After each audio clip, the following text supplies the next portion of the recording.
Hi there, I'm Yana, and I'll be reading to you from Dr. DeMay's book, Musings of a Christian Physician on the Physical and Spiritual Healing of Man, from week 10, day 4.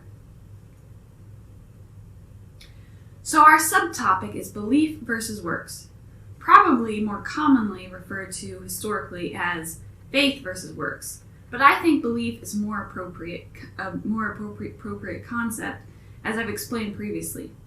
We're examining the offering up of Isaac found in Genesis 22. This is cited as a great example of an amazing work performed by Abraham that justified him before God, triggering all the blessings that God had already promised. We'll get to those verses 15 through 18 shortly.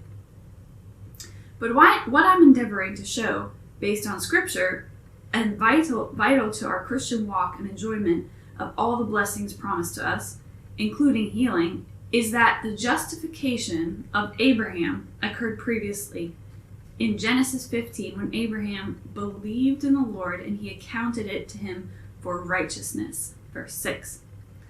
The act of obedience Abraham carried out in chapter 22 was a direct consequence of that belief,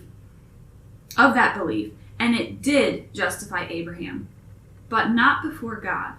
I'm going to skip ahead now because we'll have to set more foundation to support what I'm about to say. But the offering up of Isaac served two primary purposes. One, to foreshadow the future offering up of Jesus by his Father, which was the most awesome act of love and obedience ever seen in the history of the universe. And two, to justify Abraham before us humans. For us, it is a concrete example of belief becoming reality, no matter the circumstances. Wow, that's pretty profound stuff, and enough to ponder for this morning.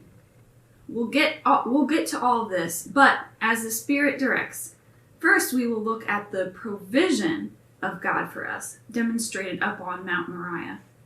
Then Abraham lifted his eyes and looked, and there behind him was a ram caught in a thicket by its horns. So Abraham went and took the ram and offered it up for a burnt offering instead of his son. And Abraham called the name of the place, "The Lord will provide," as it is said to this day, "In the mount of the Lord it shall be provided." Genesis 22, 13 through 14, emphasis added. That's our topic next time, in the land of Moriah.